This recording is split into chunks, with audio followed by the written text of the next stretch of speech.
দিনটা ছিল আমার একমাত্র রাজকন্যার জন্মদিন, তাই সকাল সকাল 2 ধরনের পায়েস বানিয়ে নিয়েছি। এই যে মাখানার পায়েসটা, এটা আমার মেয়ের খুবই পছন্দের। না না, আজকে কিন্তু পায়েসের রেসিপি দেখাতে আসিনি। এই পায়েস দুটো রেডি করে আমরা এবার বেরোবো। চলে এসেছি সারদা রামকৃষ্ণ আশ্রমে পুরো পরিবারকে নিয়ে। আজকে এসেছি আমার অনেক কালের একটা স্বপ্ন পূরণ করতে। বিশেষ দিন হিসেবে এই দিনটাকেই বেছে নিয়েছিলাম। তার আগে চলুন আশেপাশেটা একটু ঘুরে নেওয়া যাক।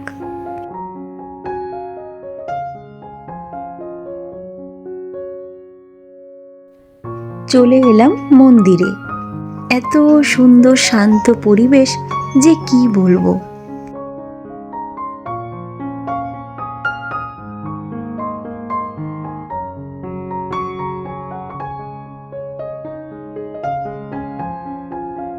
আমার এক পাশে আমার ছোট যা আর এক পাশে আমার ছোট দেওর।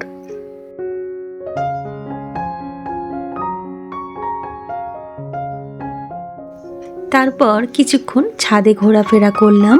ছাদ থেকে পুরো আশ্রমটা সুন্দরভাবে দেখা যাচ্ছিল। এবারে চলে আসলাম আসল পর্বে, যাদের জন্য আজকের আমাদের এখানে ছুটে আসা। এই যে ছোট্ট ছোট্ট নিষ্পাপ ফুলের মতন শিশুদের দেখছেন, এদের সাথেই সময় কাটাবো বলে এখানে আসা। এদের কারোর বাবা নেই বা কারোর মা নেই, কারোর আবার মা বাবা কেউ নেই। আসল কথা হলো, এই দিনটা শুধু আমার মেয়ের জন্মদিন নয়, আমার মা হয়ে ওঠারও জন্মদিন। তো ভাবলাম এই মাতৃত্বটাকে এদের সবার সাথে ভাগ করে নেওয়া যাক। আর এই কাজে আমার সব থেকে বড় সাপোর্ট ছিল আমার মেয়ে। শিক্ষাই মানুষকে আত্মবিশ্বাসী আর আত্মনির্ভর করে তোলে। তাই লেখাপড়ার করার কিছু সরঞ্জাম ওদের হাতে তুলে দিলাম। সাথে শীতে যাতে ওরা কষ্ট না পায় সেই জন্য কিছু আর্থিক সাহায্য আশ্রমের প্রধানের হাতে তুলে দেওয়া হয়েছে।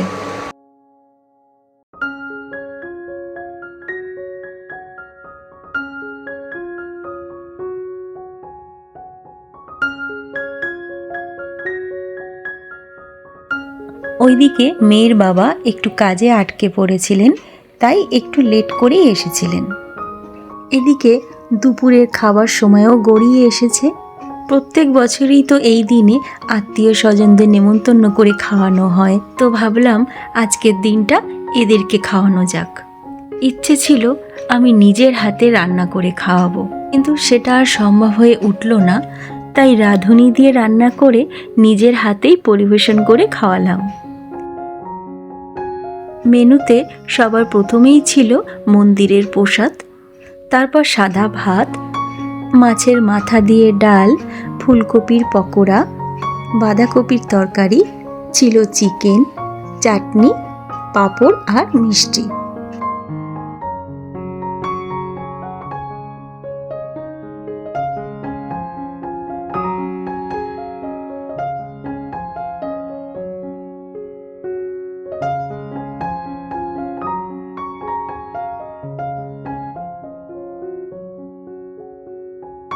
ইনি গৌরচন্দ্র হাজরা, এই আশ্রমের প্রধান। এনার সাথেই যোগাযোগ করে আমরা এসেছি। সবশেষে উনি আমার হাতে এই বইটি তুলে দিলেন।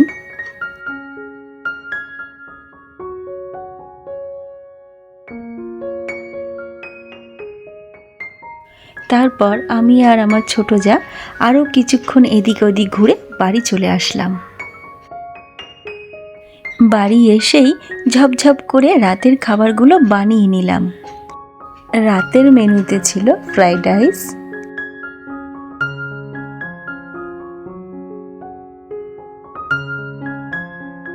মাটন কষা, যদিও এটা আমার মেয়ে খাবে না,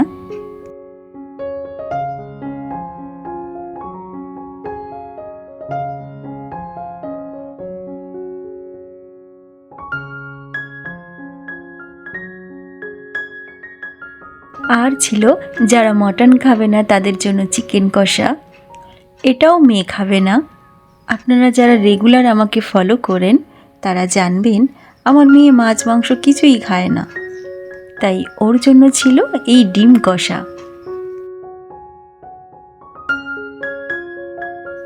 সন্ধ্যের পর আমার মেয়ের শরীরটা একটু খারাপ ছিল, চোখ মুখ দেখে বুঝতেই পারবেন।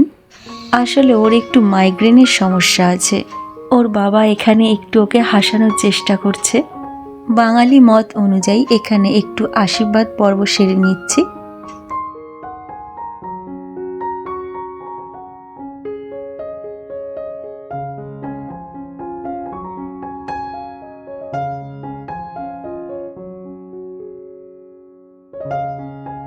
এই যে মেয়ের দাদু মানে আমার বাবা, প্রত্যেক বছরই আমার বাবা মেয়েকে এরকম গোলাপি দেয়।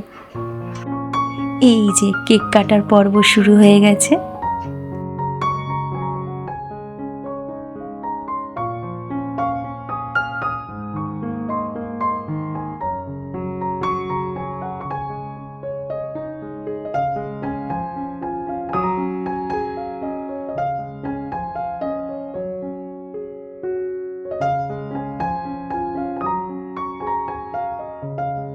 এটা আমার বোনের হাজবেন্ড।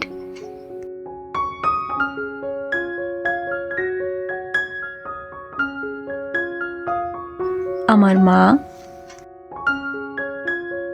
অনেক কষ্ট করে মেয়েকে ভিডিওতে আনতে পেরেছি, নয়তো ও কোনোদিনই ভিডিওতে আসতে চায় না। আমার বোন,